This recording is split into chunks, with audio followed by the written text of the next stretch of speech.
In 2002, I had a near-fatal car accident that changed my life.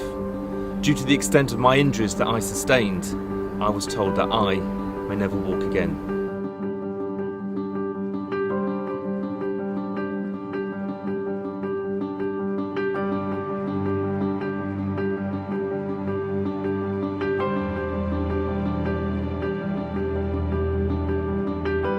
I took ownership of the position that I was in, and I started turning my visions into goals that I believe I could achieve, and I started working towards them.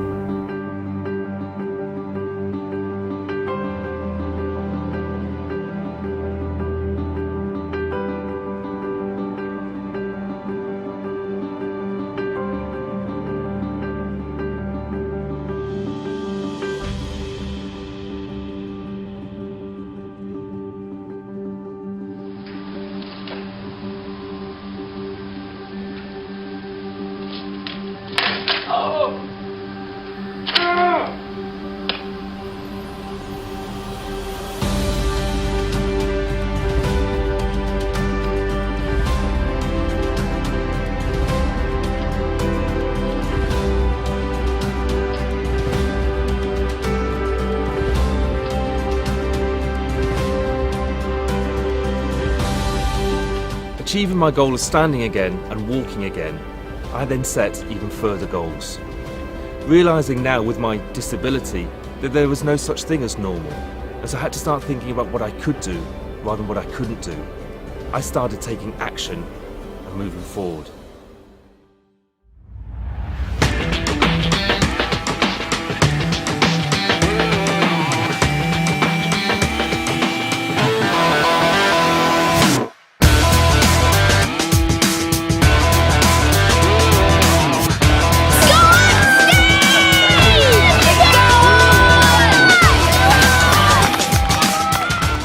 Becoming British champion on that day was amazing, but more than that, it gave me opportunities. You know, there's opportunities out there all the time. You've got to see them, hear them, smell them, and when you do, you've got to grab hold of them with both hands and take action. With heart and fire, I was going to make sure that I was going to be the best that I could be and have no regrets.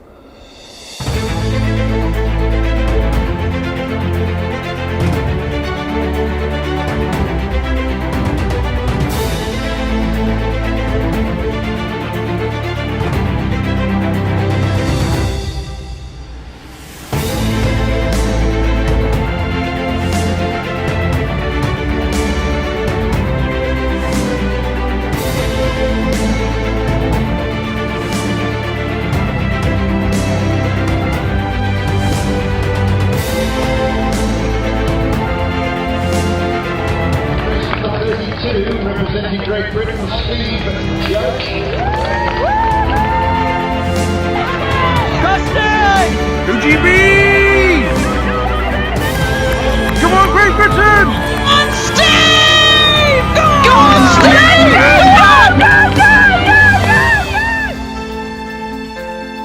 My journey, as incredible as it is, now gives me the opportunity to help people, inspire others, and motivate many. So what's your goal? Because now it's time for you to take action. Welcome everyone, welcome to my show. I'm so excited to have Steve Judge with me. He's a two-time world champion at triathlon. And what an amazing story, Steve. You have a book out called Don't Lean on Your Excuses. And coming from your story is wheelchair to world champion. So I think my audience is going to be really, really excited to hear your story and take away bits and pieces on how resilience and grit can turn around your life. You know, so this school of mental toughness is, has been opened with a mission to make people mentally stronger, resilient, and you know, get through any of their phases in life, a better person. So this is the show that I host, and I have been interviewing great achievers like you. So it's such a great pleasure. Steve, thanks so much for being on the show. And it's an honor and privilege for me to have this conversation. Well, thank you very much, Shashi, for such a lovely introduction. And I always find it an honor to be on shows like this, podcasts, interviews, to be introduced as a world champion, but also to be introduced as, you know, a world game changer, for example, or to inspire other people. That's what makes me buzz at the moment. That's the happiness that I get, is by helping other people. And you can only do that by seizing those opportunities that are around us all the time. And through our connection, you've given me this opportunity to share my story, to help other people.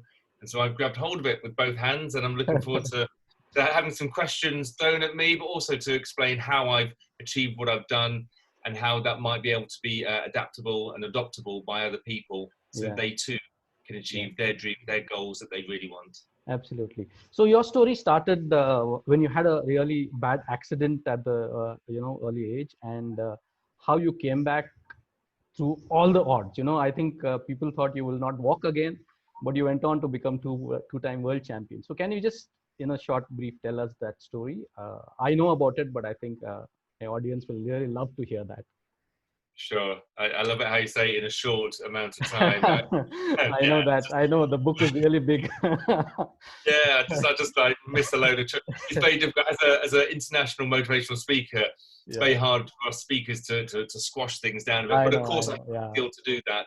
And that's a different story altogether. But yeah, my journey. I'm going to just go a little bit further back. So when I was born, when I was a kid, I guess I would love to run. I ran everywhere and anywhere. I'd always be running around. I did lots of races with my family and stuff. Events, there weren't really races, just did it for the fun. When I left school, I worked down the coal pits of Yorkshire, where we live in England. And, as an engineer, I had to find solutions to problems, coming up with ingenious ideas sometimes, how to get my machine working. And that takes me all the way up to 2002, where you're right, I was driving on the outskirts of Sheffield, where I live. It was a rainy day, and my car skidded. It was an accident. There was nobody else on the road, nobody else in the car, and my car lost control. And as it skidded, I could see that it's heading towards a pole, and it hit that pole. It bent the car in half. Both my legs got crushed. Wow. I got saved by the emergency services, the police, the ambulance, the fire brigade, and they cut the car, saved my life. And before I went into the operating theatre, they said, look, we're going to do the best that we could. And when I came out of the operating theatre, they said, Steve, we did the best that we could. We managed to save both of your legs. But I'm really sorry to say that with the severity of the injuries that you've sustained, you may never walk again. And for me, that was a real pinnacle moment to hear those words. And I think when you hear something like that, let's call it an adversity, massive adversity, you kind of go into shock, but you also go into a little bit denial. You also come up with like a fight or flight, I guess, in that situation. The flight for me would have been, I could have just rolled over in bed and just given in. I said, okay, I guess I will never walk again. He's a surgeon. He knows what he's talking about. I guess I will never walk again. But so your primitive brain talks to you, right? For me, I can remember feeling. Yeah, absolutely. I can remember feeling really angry that somebody had the audacity to say that to me. They didn't even know who I was. They just treated me like an average person, which I get that. There's a lot of people in the hospital. But the anger in me, I guess that was the fight. Because for me, it was like a red rag to a bull. Somebody telling me that I can't do something just makes me get, built up, gets my adrenaline going. And I was prepared to show him what I could do rather than what I couldn't do. Now, it's very, very difficult, and especially in those times, the first thing I had to do was survive, eat food, get energy, do the physio. I had to grow my leg back by 4 inches. I had a metal cage on my leg, which I had to twist bolts every day to slowly lengthen my leg by 4 inches. There's a big gap. And once I got that, I thought, I'm done. And I said, no, you've now got to grow the bone inside the cage. And I'm like, are you kidding me? What, there's no bone in there?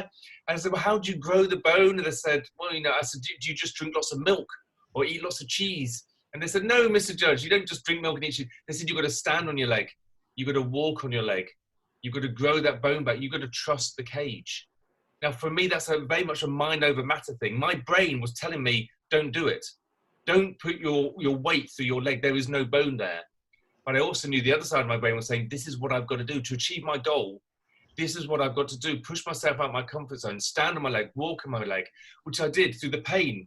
and walking, you know, round the flat part that I had, grunting out loud on every single step to build that bone back, to tell my body to start walking again. And over the time, you know, while I was doing that, you know, sometimes I fell over and many times I cried. Sure. But eventually, eventually, a year and a half of doing this, my bone, it did grow back. It got whiter and whiter. The cage was taken off. I was able to stand again and walk again. But I realized at that point, because my goal had been very much about getting back to normal.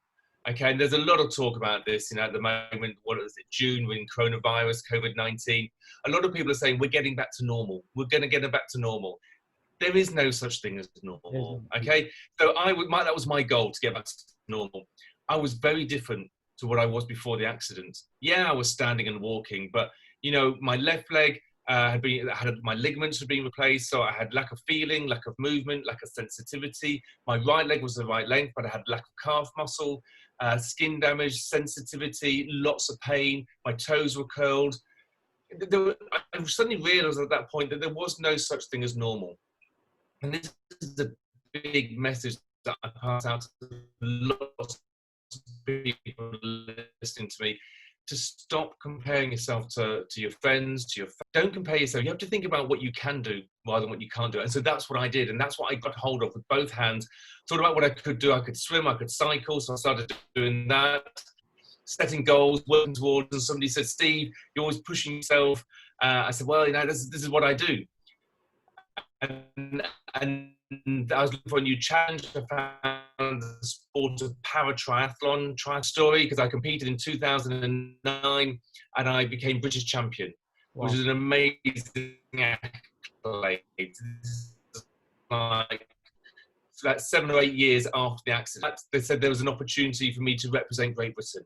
And they said, do you want to do that, Steve? And I said, yes, I would love to represent my country in the sport of power triathlon. So then I set further goals in the European Championships and in the World Championships, getting the gold medal in the European, and in 2011 taking me all the way out to Beijing, where I competed against the rest of the world, and I achieved the gold medal to become world champion in power triathlon.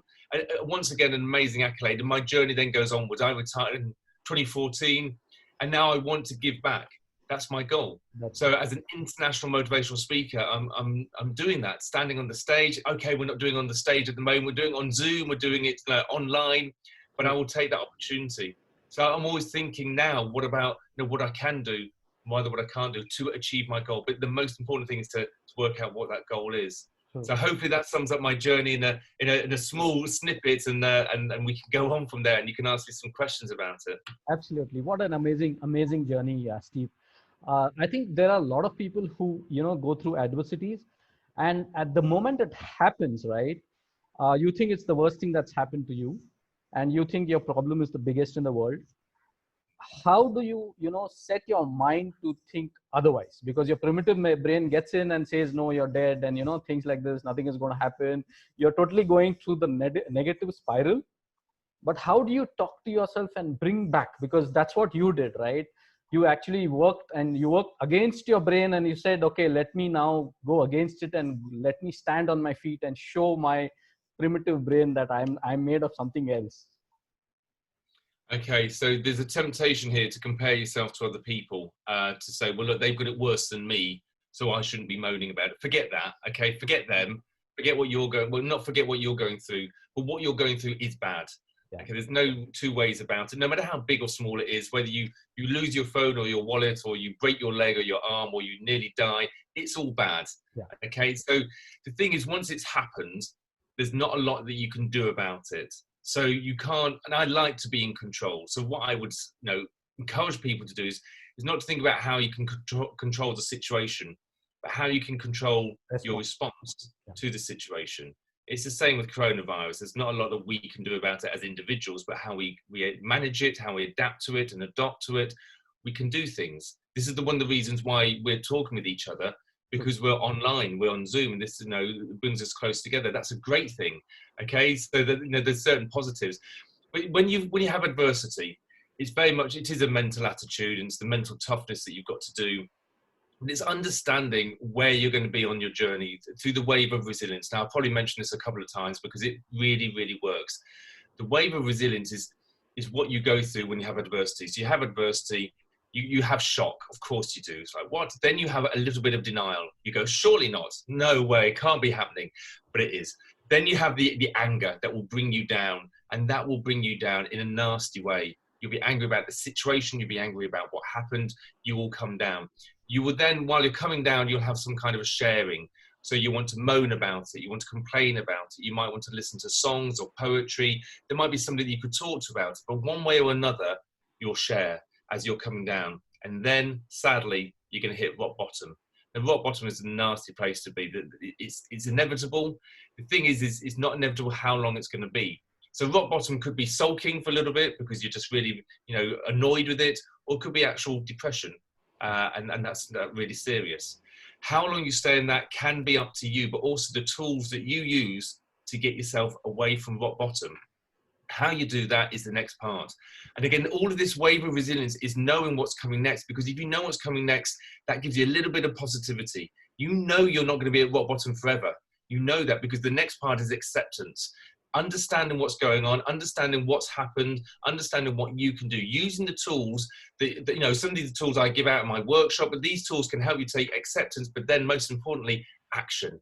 Take action to lift yourself up, to move forward, always moving forward, up the other side of the curve. And then you get up to the self-motivation, you get to the moving forward. And if you do it right, and this is the crazy bit, but if you do it right, to self-actualization, you will actually be higher than you were at the beginning. Before the adversity, you will be higher. And I'm not saying that adversity is good, but when it happens, if you do it right, you can actually, come off even better at it. And that's why I always say that if you haven't got an adversity, you need to push yourself into adversity, which sounds crazy. Let me finish. What that means is you've got to push yourself out your comfort zone, which is a very scary place to be. But if you understand that if you push yourself out your comfort zone, you go down the curve, you will come up the other side higher than you were before. Therefore, it's a good thing. Having that mentality is what will bring you through the adversity. Now, I didn't have this. I didn't know any of this when I had my accident. So this is really good advice for anybody that's got adversities coming up. It's still, none of it's easy. It's all very difficult, but it's what you can do. How I did it when I had the accident, my massive adversity, I think for me was about having the goal. Having the goal, having the thing that drives you forward. So, this thing right at the end, this self-actualization, that's what you want. How do you get there? How do you get there? You do all these things to get you there. Now, if you're not doing these things, then this isn't strong enough. And if that's health, then that should drive you enough. For me, it was health. For me, it was standing again, walking again. Who doesn't want to stand again and walk again? So I did all of that, and it drove me through. The physio that I did was so boring. Anybody who's done physio is boring, it's painful, it's monotonous.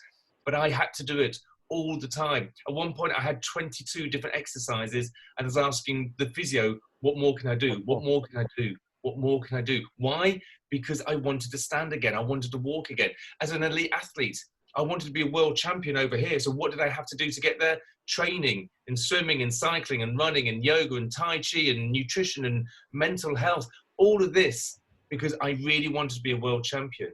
So what is it now? For me at the moment, it's helping and inspiring people. Again, that's up here. I'm going through this wave of resilience.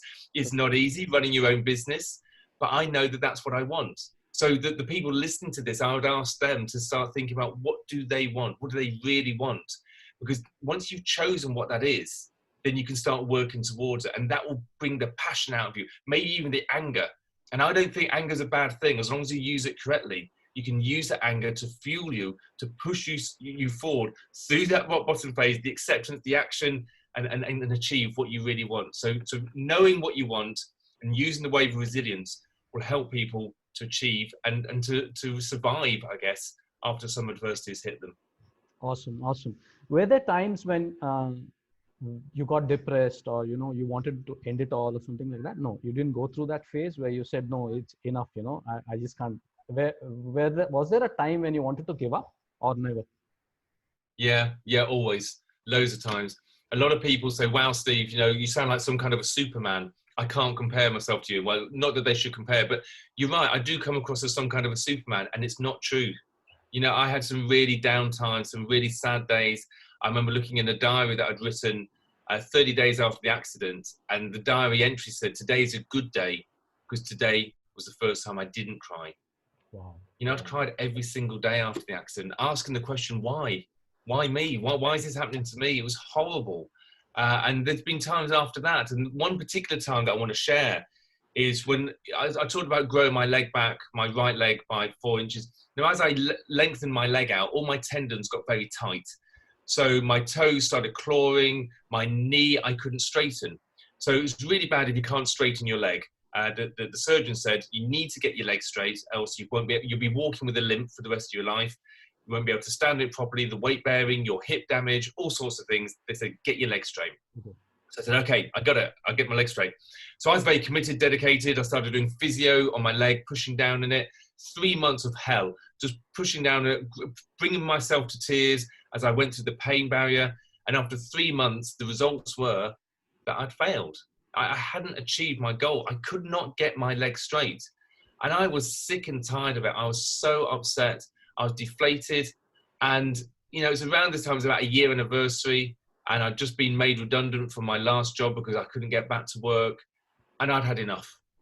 I'd had enough. I remember the tears building up inside me. But they were kind of tears that if I tried to stop myself crying, if I held the tears back, it didn't work. It just built up.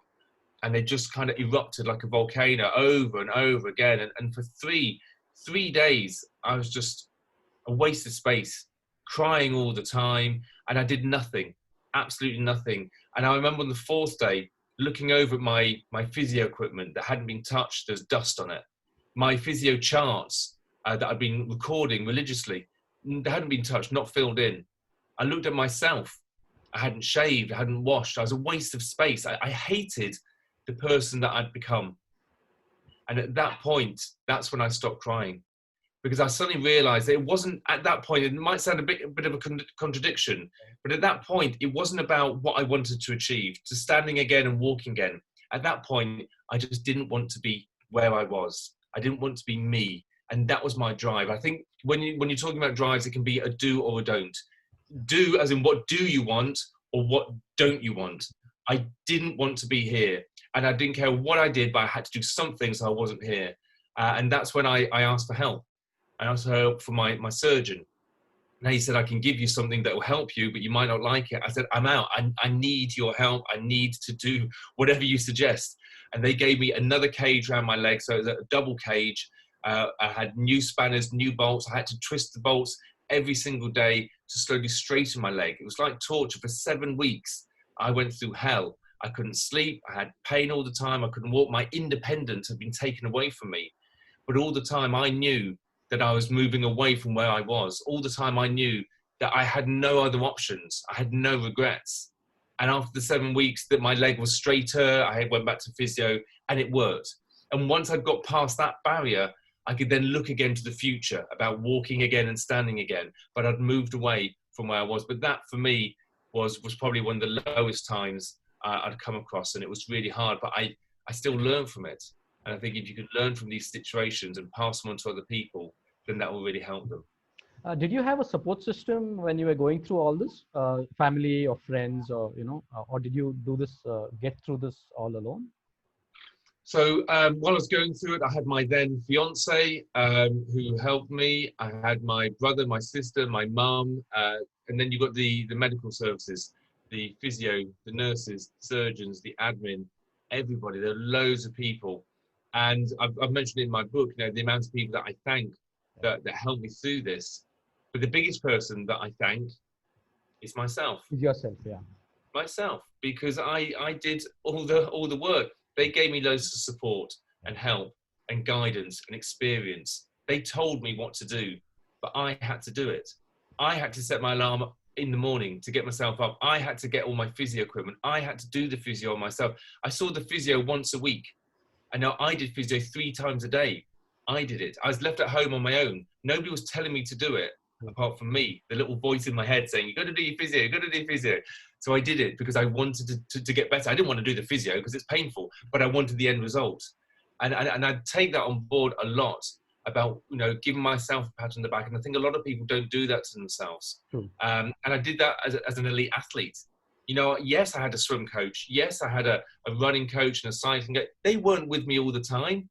I was. That voice in my head, again, telling me to get out of bed, to go swimming early in the morning, to go for a run at lunchtime, to go cycling in the cold and the dark and the rain. I did that.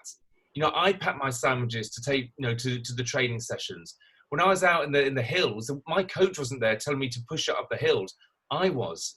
So yeah, much as I got a lot of people to thank, the biggest person that I thank for all my achievements is me. Now here in my office, you know, working on my business, you know, I do have a business coach, and I have lots of people that are in my circle, my masterclass friends, lots of people, lots of connections that I've got, even yourself. Yeah. But the biggest person I thank is me, because I'm the one that's planning it all out, doing the work, watching out for wellness as well. It's not about just blitzing it for like 12 hours a day. I've got to look after myself. How? By the little voices in my head telling me to take a break, time out, go and get some fresh air, you know, eat healthy, making sure that my wellness, because if you can't get to the start line, you can't even compete. And I learned that as an elite athlete. So yeah, throughout this, lots of people to thank, but the main person is me. And I do believe that a lot of people should think about that themselves. I think that's what brings in self-esteem and confidence in yourself, right? Because there are a lot of people who have everything in life, right? Because we just had an incident in India where a big movie star ended his life. He committed suicide, and there were discussions going on that he has the money, he has the success, he has everything, right? Why should he do that? Why would he, you know, end his life? So I think once you start thanking yourself and looking at the journey that you've come thus far, instead of looking at the future and saying, I don't think it's going to happen the way I want it to. I think that's the, you know, maybe the mantra to keep sane and, you know, not get into that depression mode, because not everybody actually needs adversity to get into depression. I've seen a lot of people who have everything, but, you know, they get into this space. So what would you tell these people that, you know, especially the super achievers? Because what I've noticed is if you're really a big achiever, even a small failure, you're not able to take. You're not able to digest it. For example, you're a really big movie star and you have a string of flops and you're not getting movies, irrespective of how much money you have and everything, you still, you know, call yourself a failure or something like that. And then you want to end it all. It happened with Robbie Williams and, you know, a couple of people who are really big achievers and they just want to end it all one day. What is your perspective on that? I think it's really sad when people do take their lives. And I think it does answer the question that none of us really know what's going on in other people's lives. True. And I think we're all pretty much guilty of that. Not our fault, but because of social media, television, just general media, we get this picture of what we think people are going through, and we haven't a clue. We don't really know what's going on. It's very hard for me to give advice to everybody, because everybody's got different situations.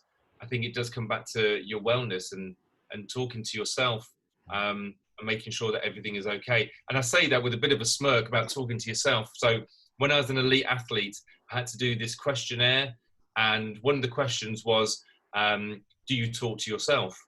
And I was like, oof, I don't know what to put. Do I put yes or no? Because they might think I'm a little bit crazy if I say yes. So I said yes. I was very honest. I said, yeah, I do talk to myself. And at the end of the quiz, I said, that answer, is that a good answer or not? And they said, well, the fact that you talk to yourself is a good answer. I was like, oh, thank goodness for that. Okay, I'm not going crazy. And it is, because you know, you've got to talk to yourself about what's going on inside your head. Are you feeling okay today?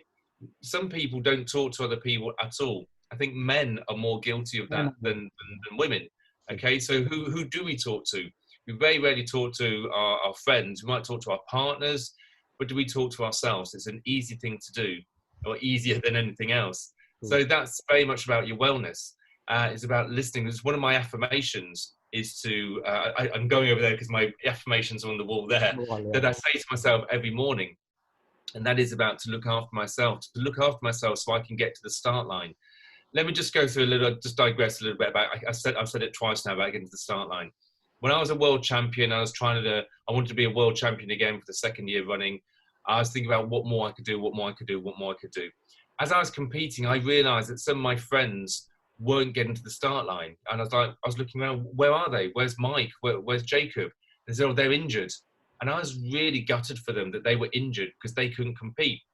So I suddenly realized then that I had to start spending a lot of time on not getting injured. It's called injury prevention. Now, to be honest, it's the most boring thing ever, because I just wanted to be faster, stronger, more powerful. You know, I wanted to win the race. And instead, I had to invest a lot of time into warming up, warming down, my nutrition. I started doing yoga. I started doing Tai Chi. I started listening to my body. I started talking to myself more. As in, how do you feel? Do you think you should train today? Or are you absolutely shattered and maybe need time out and rest? Rest? As an elite athlete, you don't rest, but you've got to rest sometimes. Otherwise, you're going to break yourself. And the whole point is, if you can't get to the start line, you can't even compete. So that's what I did. I achieved getting to the start line on every single one of my races. I was fit and as healthy, and I was strong and fast. But how does that work in today's world? It is about looking after yourself and your wellness and your work. If you work 12 hours straight, at some point you're going to break, and then you're going to have a week off work or 2 weeks off work. Well, that's not helping anybody. So sometimes you just need to take a step back and work out what's really going on. And that comes down to mental health as well. You know, what's going on? Talk to yourself, find out, do you need to talk to somebody else about it? Do you need to share your problems, your troubles? Because a lot of people don't understand what's going on, especially if you don't say anything. If you don't say anything, people can't help you. And that's usually the answer, is for other people to help you. Sometimes it's very hard to help yourself, no matter how strong you are, no matter how much money you've got, or how success or celebrity status, it's very hard to help yourself. So somebody else needs to do it. They will only do it if you speak to them. So asking for help is a very hard thing. You can do it as well. You can ask people, are you okay? Then you can say, are you really okay? And then you can say, tell me what's happening. Tell me what's happening. And just those 3 questions can really help somebody else to share exactly what they're going through. Because a lot of us say, are you okay? Yeah, I'm okay. How are you? Yeah, I'm all right. And that's it. Yeah. And it's gone. Nobody goes deeper. Yeah, so that would be my advice, is to talk to people and yourself. Absolutely, absolutely. So I am of the opinion that, you know, because I've also been a sportsman. I used to play for my state. I used to play shuttle badminton. So I believe that mental toughness can be taught, you know, which means that whatever I've gone through has taught me how to, you know, get out of adversities in life, only because I was taught mental toughness, which means how do you get past your limitations and get out of the comfort zone and get to, that's what sport teaches you. So do you believe that this can be taught? Because that's my mission, you know, because at the rate, the number of depression cases or the number of suicides that are happening in the world is going up day by day, because the youth, now it's the age of instant gratification, right? People want to do something today and they want the result tomorrow, but sport is exactly the opposite. You really train for a couple of years, and only after that you start getting the results. So I believe that this can be a proper, you know, if you include that in your mainstream education, I think you'll have better people coming out of the you know, colleges and universities to face life, apart from, you know, the core subjects that they have. Do you believe that this can be a skill that can be taught? Totally, yes. The resilience, the mental toughness, as I call resilience, is like a muscle that you can exercise and get stronger. You know, a lot of people don't talk about your mental toughness, about getting that stronger. They talk about going to a gym and getting your physical muscles stronger, and that's great. But you've got to think about your mental. So how do you do that? That's kind of what you're asking. How do you get your mental? And can it be something that can be taught at schools? Absolutely. I think the biggest thing that you need to do is awareness. One, that there is such a thing as resilience and mental toughness, and what that actually is. Bounce back ability, picking yourself up when you're pushed down, all of these things. But then giving people tools, and there's hundreds of tools out there. I mean, it'd be nice to have a conversation, but I do a workshop where I give out some of the tools, depending on how much time, that will help people to build up their resilience, build up the strength, so that when things happen, they can actually use these tools to get better. So the other thing is to practice it all the time. Talk about the wave of resilience, practice that. Next time something goes wrong, even minor, you can't find the remote control, or something minor happens, think about what's going on. Think about, oh look, this is the shock, denial, this is the anger, I can't find it, I'm really angry, oh I'm really getting annoyed now. That's the low part. Okay, right, now we're going to find it, take action, move forward. Wow. If you do that all the time, for the slightest things, when something big happens, you're going to go in automatic pilot in a good way. You're going to go, okay, I know what's happening here. I'm going through the angry stage. I know I'm going to hit rock. Oh, here we are. We're at rock bottom. And even though you can't do much about it initially, it's nice to know that you will come out of it. So you practice it more and more and more. I mean, one tool that I'd like to share is music. I'm a big believer in music. I talk about music in my book, about the music that I listen to get me through my journey. But if you find some music that you can that you associate with shock and anger, you can have that in your playlist. And the angry music bring you down, or the sharing music. You can have some music about being at the lowest of the lows, quite depressing music, bear with me. Okay, you then find some music that's more about acceptance, about taking action, some real pumped up music, some real inspirational music, and some really blissful music about moving on.